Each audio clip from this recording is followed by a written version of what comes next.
Les blocages en France des raffineries par les opposants à la loi El Khomri, par les militants de la CGT. Nous dirigeons-nous ce soir vers un durcissement du mouvement. Je vous proposais d'écouter tout de suite Philippe Martinez. Il s'exprimait ce matin chez nos confrères de BFM TV. Il semblait prêt à aller jusqu'au bout. On l'écoute. Nous sommes déterminés à aller jusqu'au bout, jusqu'au retrait. Sinon, les grèves vont se multiplier. Les grèves vont se multiplier. Qui est responsable de ce climat dans ce pays depuis plusieurs mois, voire depuis le début du quinquennat? C'est le président de la République et le Premier ministre, à force de ne pas écouter. Annie Fougier, les responsables, ce sont qui selon vous ce soir?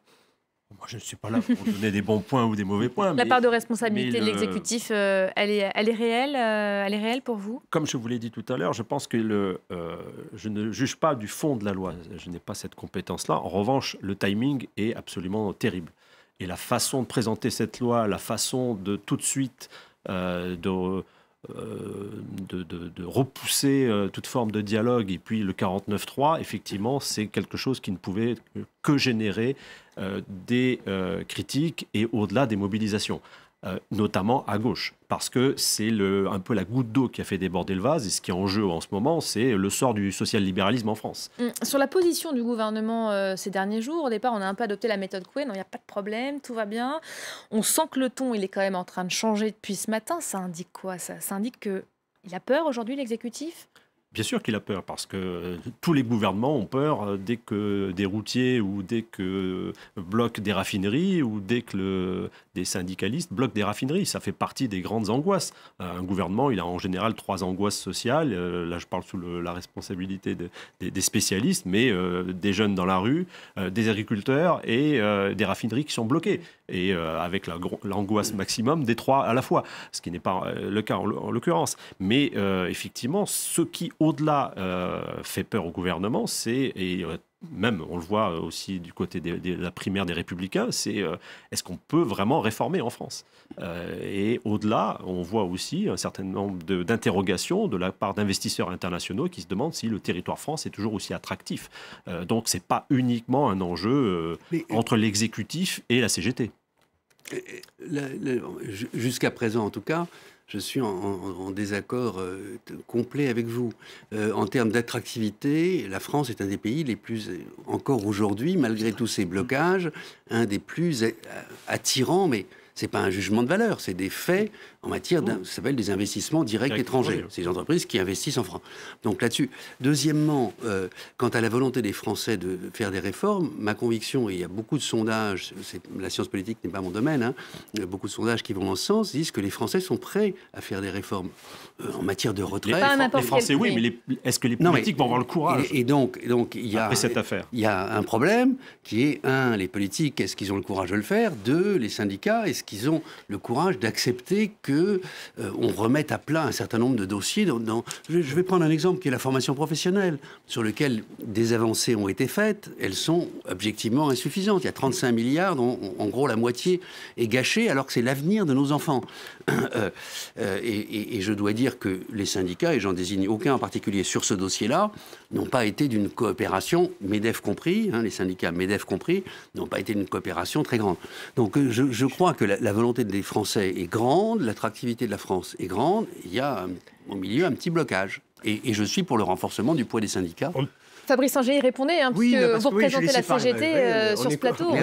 On reproche régulièrement aux syndicats et à la France en général de je vais répondre. De s'offusquer à chaque fois qu'on veut réformer ce qui se passe aujourd'hui dans un pays pas très lointain de la communauté européenne, en Belgique. Il y a une grève générale aujourd'hui en Belgique avec une manifestation à Bruxelles par l'ensemble des syndicats par rapport à des réformes libérales. On parle du dialogue social, de la négociation collective.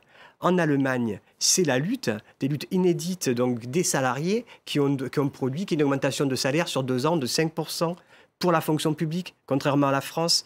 Et pour la métallurgie, c'est la lutte en Allemagne. Donc il faut arrêter d'avoir des visions caricaturales. C'est-à-dire que les avancées sociales, elles sont acquises par la mobilisation des salariés, comme il faut arrêter, j'ai les mots ont un sens, et donc dans sémantique, de parler de blocage lorsque c'est une mobilisation de salariés en grève. C'est un droit effectivement constitutionnel. On le remet pas en cause. La grève des salariés, c'est l'arrêt de travail qui aujourd'hui provoque les arrêts de production dans les raffineries. C'est pas des blocages de quelques militants et 2 palettes qui brûlent. Ça, c'est les images médiatiques, c'est ce qui accompagne un peu chaque lutte. Mais c'est bien aujourd'hui parce que les salariés ont compris la nocivité de ce projet de loi, qu'ils sont en grève, une grève qui s'élargit et qui forcément va donc ira de crescendo. Il faut que le gouvernement... On va y revenir à cette mobilisation, de voir jusqu'où elle va aller. C'est un cliché infondé, ça, l'image d'une France qui refuse d'être réformée et qui fait systématiquement la grève. On nous la ressort à chaque fois, c'est pour ça que je la pose encore aujourd'hui. Effectivement, c'est vrai que les réformes sont quand même, ont du mal à aboutir parce qu'on a effectivement encore une force et une Est-ce que c'est pas une tentative qualité de aussi ? dialogue. Est-ce que c'est pas une qualité de la part des Français de défendre, de vouloir défendre leurs acquis, avancer certes, mais pas à n'importe quel prix ? Mais clairement, et puis il faut être aussi un petit peu pédagogique. Il faut savoir expliquer aux uns et aux autres pourquoi on fait ces réformes. Et en fait, on ne prend pas le temps. Les réformes sociales doivent aller lentement et elles vont très très vite. Et on parlait du calendrier tout à l'heure. Je suis tout à fait d'accord. Le calendrier est mal amené. Si on regarde la loi, elle doit se faire jusqu'en 2019. La réforme du Code du travail, c'est pas...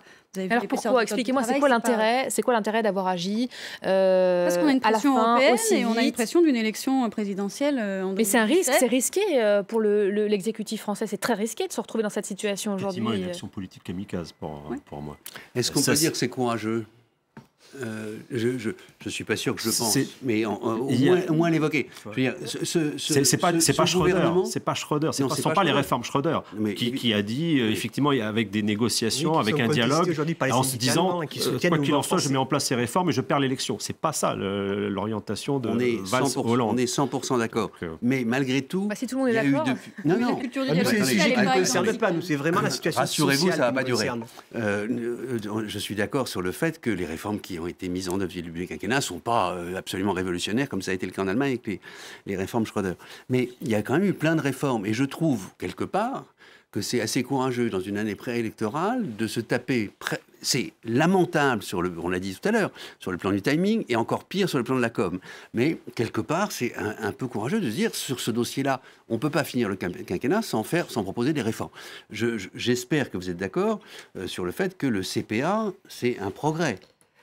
Nous, on préfère parler de sécurité sociale professionnelle. Ça veut dire de droits véritablement attachés à la personne, garantis, évolutifs et donc est opposable aux employeurs lorsqu'on, par exemple, très simplement, parce que ça c'est très technique, c'est du verbiage, nous, ce qu'on souhaite et ce qu'on propose, c'est qu'un salarié qui a une qualification, un salaire, lorsqu'il doit passer par une période de non-emploi, la conserve, et lorsqu'il est repris et recruté par une entreprise, conserve son salaire et ses qualifications, voire même, par le biais de la mise en œuvre de la formation, monte d'un cran en qualification. Voilà, donc le CPA aujourd'hui, c'est une coquille vide. Non, mais attendez, c'est un premier point sur lequel on porte, nous, un regard critique. D'accord. Non, mais on veut l'améliorer. On porte, nous, des propositions, nous, statut de travail salarié. De reconnaître que c'est un pas en avant. L'idée du CPA, elle n'est pas du tout technique, elle est très simple. C'est que le salarié est propriétaire d'un certain nombre d'acquis, quel que soit son emploi. Aujourd'hui, on n'est plus propriétaire d'un emploi dans une entreprise, parce que malheureusement, les entreprises... Il est vide, c'est une coquille vide aujourd'hui. Non mais attendez, je n'ai pas dit que c'était merveilleux. Je dis simplement que mettre ce principe que les salariés, en particulier les jeunes, soient propriétaires d'un droit à la formation, par exemple, d'une entreprise à l'autre, vous pouvez quand même reconnaître que ça va dans le bon sens. Oui, mais nous, on va plus loin. On a des propositions qui vont plus loin. Bien sûr, on ne conteste pas. Hein. C'est ces droits-là transmissibles. Vous ne contestez pas, c'est pas aveuglant. On conteste aujourd'hui le cœur de la loi, qui est d'aller vers le dumping social et la mise en concurrence des salariés. On peut très bien aller plus loin sur CPA. On a, nous, des propositions, on les a portées, et y compris, on était porteur d'une proposition lors de la négociation collective, parce qu'on parle de négociation collective sur CPA. Je rappelle ici, oui, une activité dans les branches, une activité interprofessionnelle, et donc cette négociation collective, elle a complètement échoué. Le patronat n'a pas signé la plateforme CPA. Voilà. J'aimerais qu'on regarde les images à présent. Ça s'est passé ce matin à l'aube. Vous les avez sûrement déjà vus. Le gouvernement, vous le savez, il a décidé de tenir. Le dépôt de Fos-sur-Mer a été évacué en en moins d'1 heure et demie, les forces de l'ordre ont repris le site bloqué par les militants de la CGT. 200 personnes déterminées, délogées avec force. Les militants de la CGT se disent ce soir scandalisés. Alors, on les voit, ces images, on les découvre ici. Le site, il a été donc évacué. Est-ce que ça vous choque, une intervention de la sorte? Je ne vais pas vous donner la parole à vous, j'imagine votre réponse. L'intervention avec force du gouvernement, c'est quoi? C'est un aveu de faiblesse? C'est pas Thatcher qui veut. Jusqu'à présent, il y avait 2 options en France, encore une fois par rapport aux réformes qui ont pu être mises en place, c'est tenir en espérant que les vacances arrivent vite, hein, c'était la réforme des retraites en 2010, là les vacances vont arriver, ou revenir en arrière, c'est le CPE en 2006. Alors en 2010, là, on sait comment ça s'est fini. Nicolas Sarkozy, il a tenu jusqu'au bout et ça a été un échec pour vous d'ailleurs. Ça a marché. Les réformes ont pu être mises en place. 2006, c'est un autre cas de figure, c'est le CPE, 49.3, l'adoption de la loi, et puis le gouvernement a été obligé de revenir en arrière. On n'a pas essayé, effectivement, l'option Margaret Thatcher, mais là, version un petit peu franco-française et avec moins de moyens et moins de légitimité politique, qui est de tenir droit dans ses bottes. Juppé a essayé de tenir droit dans ses bottes, ça n'a pas beaucoup marché en 95, et depuis, la plupart des hommes politiques sont traumatisés. C'est pour ça que je ne parle pas nécessairement d'impossibilité d'inciter les Français à faire des réformes, mais il y a un traumatisme du côté des politiques. Et je pense que si le gouvernement devait revenir en arrière, j'imagine que tous les politiques qui annoncent des réformes pour le 2017 seraient bien refroidis. Le résultat du coup de force ce matin, donc je vais pas justifier ou pas justifier, mais je vais vous apporter une réponse très concrète et qu'on visualise, c'est aujourd'hui la grève des dockers de Fos. Donc une grève illimitée des dockers de Fos. Voilà la réponse. Donc continuons les coups de force. Donc nous on dit... on est disposé à discuter de réformes progressives, et le CPA, ça ne nous gêne pas d'en discuter, mais que le gouvernement retire ce projet de loi dont on voit bien autour de la table, qui n'a aucun sens, si ce n'est celui de la régression sociale. Pardon. Non, moi je pense que le gouvernement va tenir, je pense et je souhaite, c'est 2 choses différentes, que le gouvernement va tenir bon, que la loi, après discussion, il y a encore une discussion parlementaire, va passer. Après, vous avez posé une question sur qu'est-ce qui s'est passé à Fos-sur-Mer, est-ce que c'est bien à un moment, il faut... L'utilisation de la force dans le contexte actuel, est-ce que c'est la bonne solution? Moi, je l'aurais fait. Mais je suis momentanément pas Premier ministre. Ce que je veux dire, c'est qu'il y a un moment où le droit de grève est un droit imprescriptible. Le blocage, c'est pas un droit. Et donc, à un moment ou à un autre, il faut, quand il y a des blocages partiels qui, encore une fois, pénalisent tous les Français. Je veux dire, et en tant que citoyen, vous êtes forcément d'accord, même si politiquement, oui, mais qui est responsable? Non, mais on met ça de côté 2 minutes. Bon, c'est quand même une série de mouvements sociaux qui vont quand même pourrir la vie des Français à un moment où ils ont déjà assez de difficultés dans leur vie quotidienne. Est-ce que cette réponse de ce matin, elle n'est pas aussi provoquée par l'opposition qui a critiqué ces derniers jours le gouvernement, l'exécutif, peut-être pour son inaction? Non, mais bon, vous êtes plus science politologue que moi, donc je vous laisserai la parole. Mais enfin, ils sont lamentables. Je veux dire, c'est tellement facile quand il y a un conflit qui est un conflit, encore une fois, justifié. Je veux dire, cette loi, elle n'est pas figée, elle n'est pas définitive dans sa formulation actuelle. De rajouter un peu d'huile sur le feu, ça fait des mariages totalement improbables entre des républicains et une nuit debout. Je plaisante, c'est pas le cas, mais voilà, le moment n'est pas aux postures. Stéphanie Bensoudi. Quand il y a un conflit de cette ampleur, donc avec un durcissement, il y a 2 portes de sortie. La porte de sortie, c'est que de toute façon, à un moment, les partis qui sont opposés doivent trouver un compromis pour que le travail soit repris. Donc il faut de toute façon que l'un ou l'autre cède. Donc il y a pour ça, il y a des médiateurs qui sont sur le terrain, il y a des discussions. Et l'autre effet, c'est l'effet juridique, c'est-à-dire qu'effectivement, on a le droit de grève, et c'est un droit fondamental. Et on a aussi le droit de grève jusqu'à un certain point. Il ne faut pas que le mouvement de grève se transforme en mouvement illicite, où ça désorganise complètement l'entreprise, où les salariés sont impactés et ne peuvent plus aller travailler. Donc il faut faire extrêmement attention à ce genre de mouvement qui peut très vite dérailler. Et dans ces l'impact sur cas-là, l'économie, il faut le redouter réellement. On voyait un peu plus tôt dans le journal de l'économie que lors des précédents mouvements de ce type, ça avait impacté à 0,1 point ça, quelque part, on le voit après. Le PIB français. C'était pas... On le voit après. L'effet levier, pour l'instant, c'est qu'il faut sortir de cette crise. Et pour sortir de cette crise, il faut qu'il y ait discussion, absolument. On repart dans la négociation. L'impact, il est surtout social. Moi, je reprends les mots du président de la République sur l'urgence sociale. Regardons ce qui s'est passé en Autriche. Et moi, je ne veux pas rentrer sur un débat de politologue, mais je constate qu'est-ce qui se passe. Aujourd'hui, il y a une désespérance sociale qui entraîne un vote à l'extrême droite. Donc, continuons ce chemin, continuons ces mesures, et voilà la réponse. Donc, heureusement, oui, qu'il y a des organisations syndicales aujourd'hui qui luttent, qui mobilisent pour retourner vers la voie du progrès social, pour retourner vers l'espérance. Les salariés en ont marre de payer une crise dont ils ne sont pas responsables. On sort peut-être un peu du chemin, mais ça, c'est vrai. Est-ce que ce type de situation, ça ne sert pas aussi les extrêmes droite? On n'entend pas trop parler là, en ce moment. Bon, en général, sur n'importe quel type d'événement, on dit que ça bénéficie à l'extrême droite. Donc, il faut toujours être très, très prudent en la matière. Elle peut tirer profit de la situation demain? Mais le juge de paix, ce n'est pas nécessairement l'extrême droite, ça sera l'opinion publique. Et effectivement, quand il y aura la semaine prochaine dans Le Parisien un sondage qui va montrer que 75% des Français sont opposés au blocage des raffineries, voilà, le gouvernement sera... On sait que ça va se passer comme ça. Et on sait que c'est l'opinion publique qui, en définitive... et dans l'opinion publique, il y a aussi les salariés qui peuvent être dans une logique schizophrène, qui peuvent être contre la loi et en même temps vouloir aller travailler avec leur voiture. C'est pas la même question. Hein. Non, bien sûr. Du reste, le mouvement illicite, ça a été les réquisitions condamnées, sanctionnées par l'OIT, les réquisitions qu'il y a eu sur les salariés des raffineries en 2010. Sous Nicolas Sarkozy. Donc en 2011, il y a eu la décision qui est tombée de l'OIT. Hein, je parle là donc il y a eu condamnation, contrôle, et il y a condamnation. Il faut quand même... Donc le mouvement illicite, on voit de quel côté il est. Pour les téléspectateurs, aussi dire que la France n'est pas encore paralysée. Et elle ne le sera pas. On peut peut-être regarder la carte, ça intéresse les Français.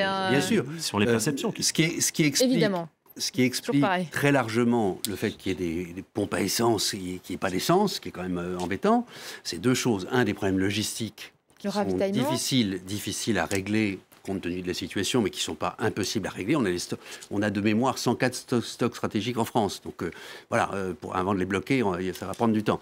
Puis deuxièmement, un comportement des consommateurs qu'on a connu dans le passé, qui font qu'ils vont tous à la pompe. C'est ça. L'activité a été multipliée, évidemment, on a eu ça, explose dans les années 70, vous n'avez pas connu ça. Moi, j'étais jeune, mais quand même, j'étais là. Sur le prix du sucre qui a été multiplié par 10 en un mois, parce que tout d'un coup, il y a eu un bruit de pénurie de sucre, et après, le prix s'est effondré. Entre-temps, il y a des spéculateurs qui ont gagné de l'argent. Mais c'est simplement le comportement des consommateurs qui a provoqué les difficultés. Donc, ça participe aussi à la situation. On peut espérer que si ce gouvernement fait un peu de pédagogie et un peu de communication, les choses soient Pour l'instant, je ne suis pas sûre qu'on difficiles. soit sur cette voie-là de la pédagogie. On a plutôt l'impression d'un véritable blocage et d'un bras de fer. On parle uniquement des raffineries aujourd'hui, de pétrole dans le noir. Ce n'est pas le seul secteur qui risque d'être touché, puisque l'enjeu, évidemment, demain, c'est que le mouvement ne prenne, que la sauce prenne dans d'autres secteurs. Il y a évidemment le secteur du rail, ces appels à la grève reconductible qui sont lancés, à la SNCF, à la RATP, les contrôleurs aériens également, qui menacent d'entrer dans la danse. Et là, ça complique peut-être un peu les choses, non ? Ça complique, attention, on n'est pas sur les mêmes luttes et les mêmes questions. La SNCF est en train de modifier sa convention collective nationale, donc on est sur une autre histoire. Et il y a pas un risque qui sont liés. Alors, il y a une double manifestation. Il y a une manifestation en interne sur une convention collective nationale avec la défense des acquis sociaux des cheminots. Et il y a également certains qui font appel à la grève contre la loi travail. D'accord. Et le mouvement contre la loi de travail, excusez-moi, là, de source, il diminue.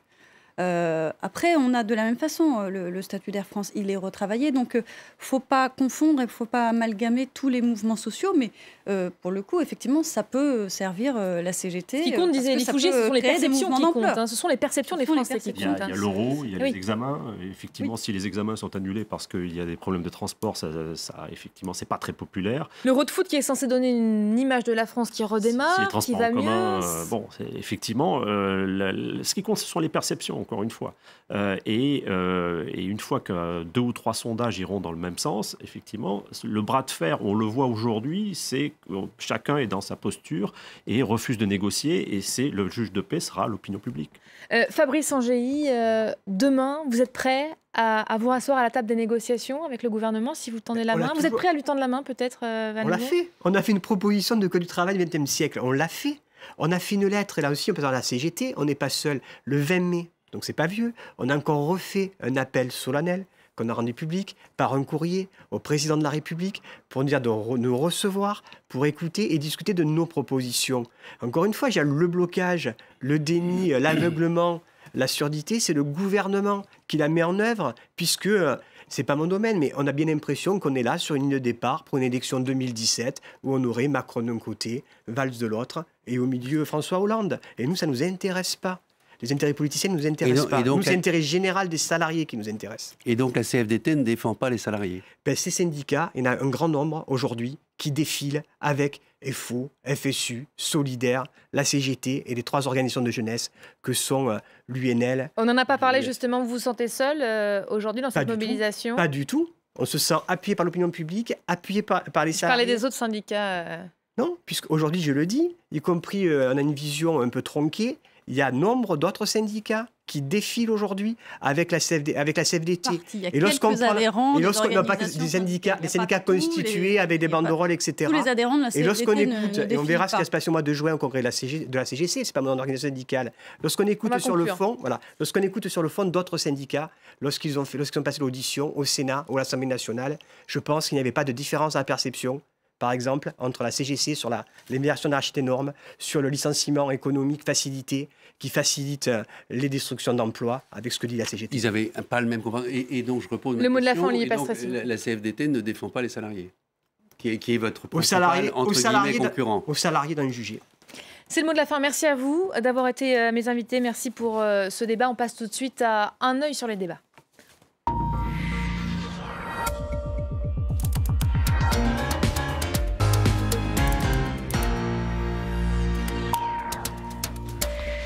Alors, un œil sur les médias, vous aurez compris, ce qui fait le buzz sur la toile ce soir. Messieurs, soyez peut-être attentifs parce que ça vous concerne également. Ce qui fait le buzz sur la toile ce soir sur Internet, eh bien toujours l'inquiétude des automobilistes et des artisans face à cette pénurie. On continue à en parler. Alors c'est vrai qu'on en parle beaucoup et avant d'en parler, on découvre ce site Internet, celui du Monde, qui nous explique qu'il y a un certain nombre d'outils pour savoir où on peut trouver de l'essence, un certain nombre d'applications disponibles sur vos téléphones portable, une application qui s'appelle tout simplement Essence, disponible sur les smartphones. Il y en a une autre qui est développée cette fois-ci pour les appareils qui fonctionnent sous Apple. Ça s'appelle tout simplement Gasoil Now et ça vous permet de retrouver une pompe parmi les 3276 pompes qu'il y a en France pour pouvoir trouver du carburant. Je vois que ça vous fait sourire, mais je ne sais pas si vous venez vous êtes venu en voiture, vous êtes venu peut-être en transport. Oui. Et vous avez encore du carburant dans le... C'était un taxi et qui soutenait la mobilisation. Bon, très bien. Alors, on va voir que sur il y a plus de 3000 pompes en France. Encore une fois, il faut pas dramatiser. Celles qui sont ouvertes. Oui, qui sont ouvertes. Je pense que c'est celles qui sont ouvertes. Alors évidemment sur les réseaux sociaux ça a alimenté beaucoup de conversations et malgré le sujet plutôt sérieux il y avait beaucoup d'humour dans les réactions des internautes. Il y a cet internaute qui nargue tous les autres avec sa pompe à essence qui a l'air bien pleine. Il y a celui-ci qui a l'air prêt à tout pour essayer d'avoir de l'essence, recherche 20 litres de sans-plomb contre 20 litres de mouette et chandon. Et puis il y a ceux qui veulent faire de la spéculation parce qu'ils imaginent que les prix vont augmenter. J'ai 60 litres de gazole, normalement, en les revendant samedi, je peux racheter l'OM. En tout cas, ça a inspiré les internautes et des internautes qui ont imaginé des titres de films parce qu'un des hashtags les plus utilisés cet après-midi, étrangement, c'était pénurie carburant dans un film. On avait par exemple le fameux Destin d'Amélie Plein, ou encore cet autre titre choisi par cet internaute, Le bidon, la brute et le truand, avec ce visuel plutôt réussi. On imaginait aussi Manuel Valls en Mad Valls, parce que vous connaissez que dans cette saga, eh bien, le carburant, c'est un bien particulièrement précieux. Et puis Réservoir Dog, avec ce pauvre chien en train de traîner une voiture. C'est réalisé avec trucage, en tout cas j'espère. Alors vous le disiez il y a quelques instants, un certain nombre d'économistes évoquent cette panique auto-réalisatrice, parce que c'est vrai que beaucoup se sont rués sur les stations essence, et c'est sans doute ce qui a provoqué la pénurie, peut-être plus que les blocages. En tout cas pour l'instant, on en parle ici sur le site du Huffington Post. On va poursuivre peut-être avec deux images sur les réseaux sociaux, Barack Obama et David Cameron qui se mettent en scène, mais le résultat il n'est pas le même. Alors le résultat n'est pas le même. Du côté de Barack Obama, on a réussi sa petite opération de communication, comme souvent, le très médiatique dîner d'Obama au Vietnam. Il était avec un célèbre chef cuisinier qui lui-même a posté cette image d'un Barack Obama détendu. Ça fait 8 ans qu'il nous a habitués à ce genre d'image. Il a cette capacité à nous faire croire qu'il arrive très cool pour manger un hamburger ou un plat traditionnel. Cette petite image a été mise en parallèle avec une autre image du côté du Monde. David Cameron qui se prend le pied dans le filet à provisions. Cette fois-ci, cette petite mise en scène a moins fonctionné auprès des internautes. Alors David Cameron est en train d'expliquer aux Britanniques ces derniers temps que si Brexit il y a, leur pouvoir d'achat risque de diminuer. Alors il a été faire un tour du côté d'un supermarché où il était en train de remplir son panier, une image qui a servi à illustrer un certain nombre d'articles dans la presse britannique, mais qui a suscité aussi pas mal d'ironie de la part des internautes, parce qu'il avait l'air un petit peu perdu avec son panier vide. C'est ce qu'ont souligné un certain nombre d'internautes. C'est vrai que David Cameron a beaucoup de mal à se défaire de cette image d'un homme totalement déconnecté du peuple, et cette petite opération de com a sans doute moins réussi que celle de Barack Obama. En même temps, on n'est pas Obama qui veut. Hein. Il est fort habile, Barack Obama. Merci beaucoup, Karim. C'était un œil sur les médias. Merci à vous tous. On reparle de cette crise avec un peu d'humour, ça fait pas de mal. Merci à vous de nous avoir suivis. C'est la fin de ce débat. Vous restez